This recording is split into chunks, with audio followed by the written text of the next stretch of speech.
ایک بزرگ گزرے ہیں ابو زرعہ رحمۃ اللہ علیہ، بڑے محدث تھے، حدیث پاک پڑھاتے تھے۔ اس زمانے میں ایک کپل تھا، دونوں جوان العمر، اور اچھی زندگی گزار رہا تھا، مگر ہوا یہ کہ ایک دن بیوی انتظار میں تھی اور خاوند کو ان کی مجلس میں کچھ دیر ہو گئی۔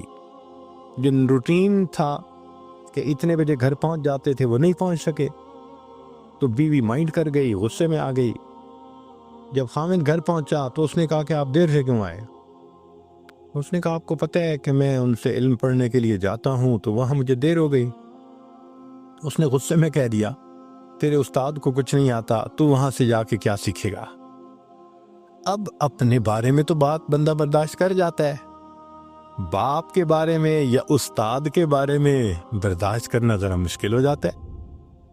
تو آگے سے خاوند نے یہ کہہ دیا کہ اگر مجھے میرے استاد کو 1,00,000 حدیثیں یاد نہ ہوں تو میری طرف سے تجھے طلاق ہے۔ غصے میں بات کر گیا۔ اب رات تو گزر گئی، صبح اٹھے تو بیوی بھی ریگریٹ کر رہی ہے، بھائی میں غصے میں تھی تو مجھے اس کے استاد کو تو برا نہیں نہ کہنا چاہیے تھا۔ اور خاوند بھی کہنے لگا کہ چلو اگر وہ غلطی کر گئی تھی تو مجھے بھی تو غصے میں ایسی بات نہیں کرنی چاہیے تھی۔ بیوی نے پوچھا اب کیا کریں؟ اس نے کہا بھئی یہ تو کنڈیشنل ہے مسئلہ، تو میں جا کے امام صاحب سے پوچھتا ہوں۔ چنانچہ وہ ابو زرعہ رحمۃ اللہ علیہ کے پاس آیا اور جا کے مسئلہ کہا کہ حضرت ہم دونوں نے بے وقوفی کر لی، تو اب آپ بتائیں کہ طلاق ہوئی یا نہیں ہوئی؟